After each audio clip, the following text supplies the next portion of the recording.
Uma pergunta que é feita na minha caixinha do Instagram com uma certa frequência é qual linguagem de programação eu deveria investir? Como está o mercado de programação para tal nível, para tal linguagem? E essa é sempre uma pergunta muito difícil de responder. Eu particularmente gosto muito de ir na linha de que é descrito no livro do Zeno Rocha, Os 14 Hábitos dos Desenvolvedores Altamente Produtivos, que é alguma coisa mais ou menos no sentido que seria muito melhor você se preocupar com fundamentos e algumas coisas mais basilares em relação ao seu dia a dia de desenvolvimento do que a linguagem propriamente dito. Eu acho que aqui vale inclusive um disclaimer, nunca deixe sair da sua cabeça que linguagens são ferramentas. E ferramentas às vezes você consegue resolver problemas para que ela não foi pensada, mas que vai funcionar da mesma forma. Talvez ela só não funcione melhor do que outra. Linguagens de programação são a mesma coisa, frameworks são a mesma coisa, bibliotecas são a mesma coisa. Tecnologia, de uma forma geral, funciona muito desse jeito. Soluções que são feitas são ferramentas para atender um determinado problema específico. Nunca se esqueça disso. Mas, ao mesmo tempo, eu também acho importante a gente, falar sobre isso. Falar do porquê eu prefiro ou deixo de preferir alguma tecnologia, alguma linguagem, algum framework, etc. E aqui um disclaimer também muito importante. Isso é muito baseado na minha experiência, no meu background, nas experiências passadas que eu tive, nos erros que eu cometi, de eu ter usado certo e errado algumas dessas soluções no passado, de eu ter aprendido a usar algumas dessas soluções com o tempo. E com tudo isso, com a minha bagagem, com o meu ponto de vista, com o meu viés, eu tenho aqui uma lista de algumas tecnologias que eu gostaria que você, que está principalmente começando, esse vídeo aqui é principalmente para você que está começando a carreira, ou para você que está fazendo uma migração. Afinal de contas, eu considero que uma pessoa que já é sênior, ela meio que já tem uma ideia de qual caminho percorrer, de qual próximo passo ela precisa dar, então esse vídeo não é tanto assim para você. E qual das tecnologias que hoje a gente tem de maior impacto no mercado, eu acho que valeria a pena você investir agora, aproveitando que a gente acabou de virar de ano, é uma boa oportunidade pra gente ter aquelas famosas resoluções de ano novo, apesar de eu não acreditar muito nisso. Oi, eu sou Marco Olivier, eu desenvolvo software há mais de 16 anos e eu quero compartilhar um pouco com vocês aqui a minha experiência sobre as linguagens de programação que eu considero que são importantes para você que está começando a carreira ou fazendo migração agora no início de 2025. Vem comigo.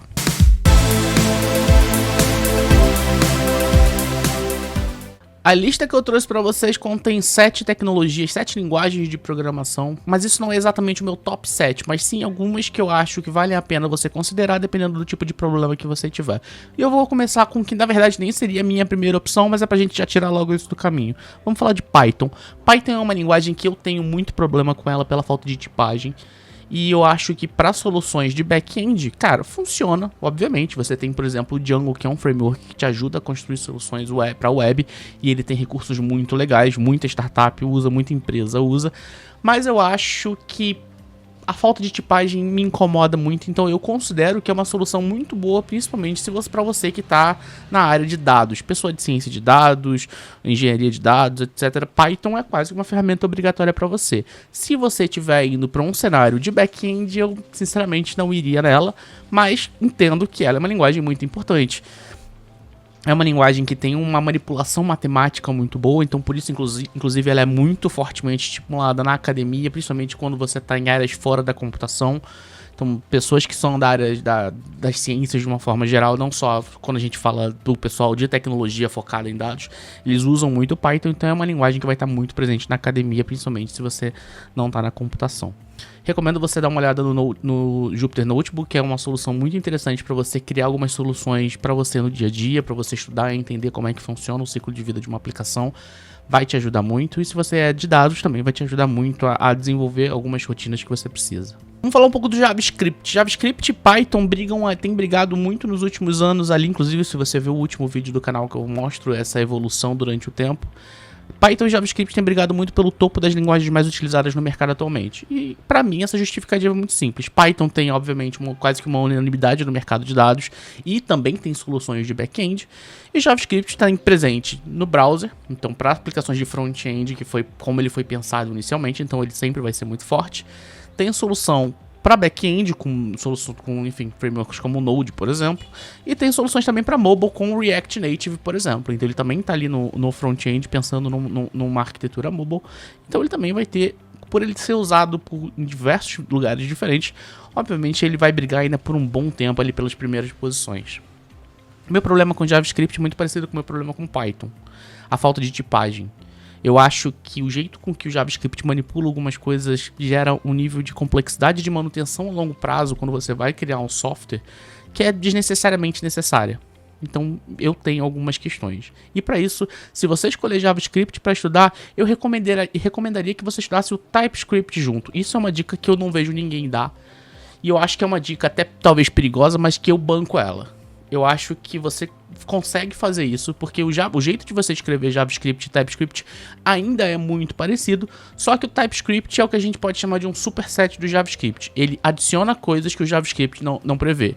A principal delas é a tipagem. Então você começa a tipar as informações que você vai transferir dentro da sua aplicação, você vai começar a tipar os contratos das suas funções, você vai começar a poder criar classes, interfaces, etc. Então ele traz alguns recursos que no JavaScript não são tão naturais. Então, cara, eu vou poder, por exemplo, ter um atributo number e eu sei que eu vou conseguir fazer uma validação daquilo. Por que eu acho importante você fazer isso? Porque você consegue tranquilamente, quando você aprende alguma coisa em JavaScript, se você tiver estender um pouquinho aquilo ali, entender como aquela mesma coisa é feita no TypeScript, como o TypeScript de repente propõe melhorar ou não vai ser algo muito, muito, muito complexo para você. Sendo muito honesto.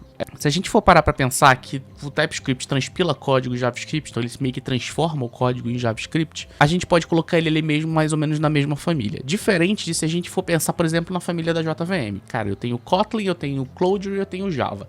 Todos eles, no fim das contas, vão gerar bytecode Java. Mas eles têm jeitos muito diferentes de fazer as coisas. Kotlin e Java têm algumas pequenas semelhanças, Clojure é completamente diferente. Então, se você for aprender uma coisa num e tentar replicar no outro, ali sim você vai ter uma carga cognitiva muito alta, vai ser muito difícil você conseguir fazer esse deparo muito claro na sua cabeça. TypeScript e JavaScript é diferente, você consegue fazer esse deparo e entender quais as vantagens que uma está trazendo em relação à outra. Então, a minha recomendação pessoal é de você tentar fazer isso. Se você achar que não está dando certo, foca primeiro no JavaScript, porque aí sim eu defendo também que é mais importante você entender como as coisas eram antes de uma solução que facilita a sua vida. Eu gosto muito, eu sou um entusiasta muito grande de você entender a base. E no caso do TypeScript, não tem muito como fugir. A base acaba sendo o JavaScript puro, então... Mas se você puder, testa os dois, ver as diferenças de um pro outro, que eu acho que vai ser um ganho sensacional pra você. Você vai acabar... Tá, eu reluto em falar isso, mas você vai acabar ganhando um pouco de tempo também, tá? Para as soluções da JVM, eu sempre vou indicar vocês a estudarem Java, tá? Java é uma linguagem que evoluiu muito desde do Java 8 para frente. O Java 6 realmente tinha muitos problemas em algumas coisas que ele precisava se tornar uma linguagem moderna e madura. O Java 8 ainda trouxe um pouco desses problemas. Dali pra frente as coisas evoluíram de uma forma muito interessante. Então o Java, as pessoas sempre reclamaram muito do Java por ser uma linguagem muito verbosa. O que, sinceramente, pra mim não deveria ser um problema, já que é mais ou menos um pouco mesmo argumento das pessoas reclamarem que o JavaScript você precisa ter um caminhão de arquivos de configuração, e isso é verdade, para você rodar um projeto. O pessoal do JavaScript, que normalmente é o mesmo que reclama do Java, diz, mas tipo, vai ter um monte de IDE, framework, não sei o que vai me ajudar a fazer com isso. Bom, Java também. Java, a verbosidade do Java, a ideia vai te ajudar. Então o argumento é ruim.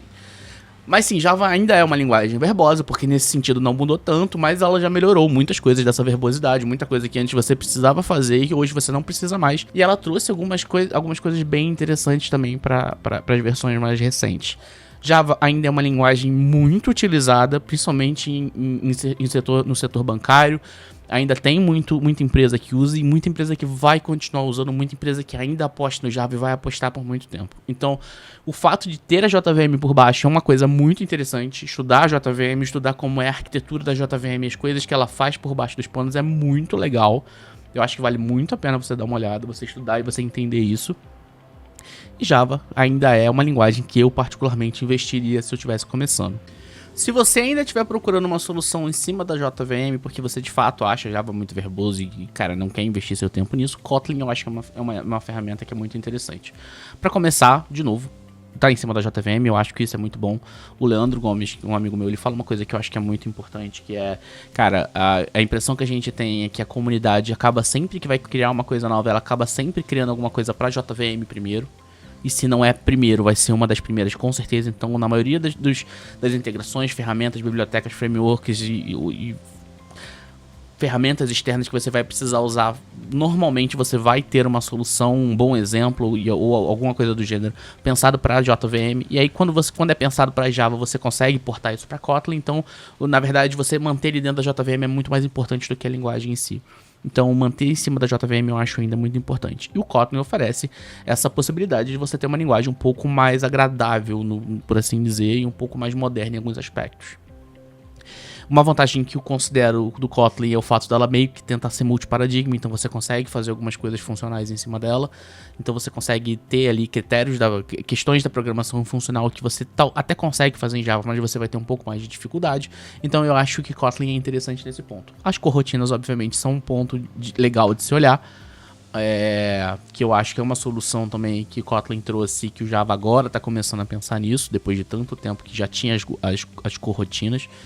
Então, Kotlin... e ainda tem outro detalhe. Kotlin você ainda é a linguagem base que você vai utilizar para, por exemplo, se você quiser escrever aplicativos de Android. Eu sei que normalmente as pessoas acabam tentando aproveitar uma linguagem que você consiga desenvolver tanto para Android quanto para iOS, mas Kotlin ainda é uma vantagem muito interessante nesse sentido para você também olhar e considerar. E, obviamente, essa lista não seria minha se ela não tivesse Golang. Golang é uma linguagem que ela é absurdamente moderna comparado com outras que são, cara, dos anos 90. E é uma linguagem que ela oferece algumas coisas muito interessantes, já meio que já de início, já de cara. Foi como ela foi pensada. Ela herda algumas coisas muito interessantes do C, como a utilização de ponteiros, o jeito com que ela define structs. Ela é uma linguagem tipada, é uma linguagem onde o compilador evita com que você faça algumas besteiras que você talvez fizesse no início, principalmente para você que está começando.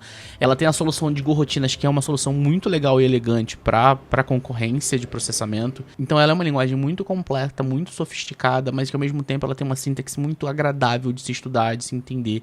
Então ela tem ali algumas coisas muito interessantes justamente por isso. O jeito com que ela oferece para você escrever testes é muito legal. Inclusive ela tem ferramentas nativas de teste para benchmark, para você inclusive ver questões de performance, etc.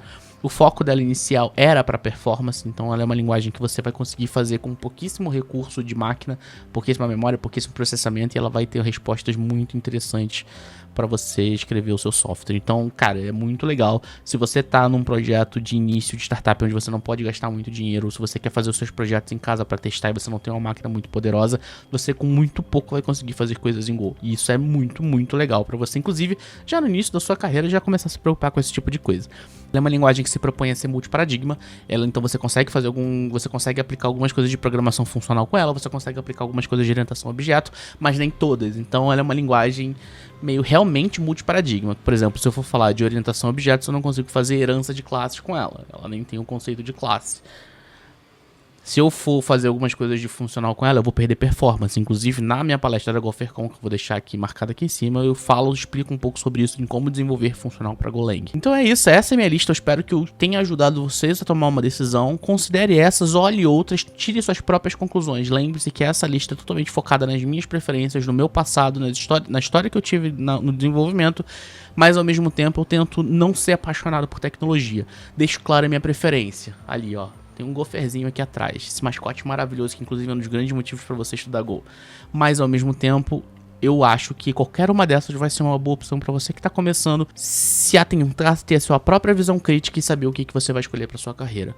Um grande beijo, curte, compartilha, deixa o seu comentário aqui com a sua dúvida, manda pro seu amigo que também está começando agora na carreira, pro seu amigo que está fazendo migração de carreira, e um grande beijo e até a próxima.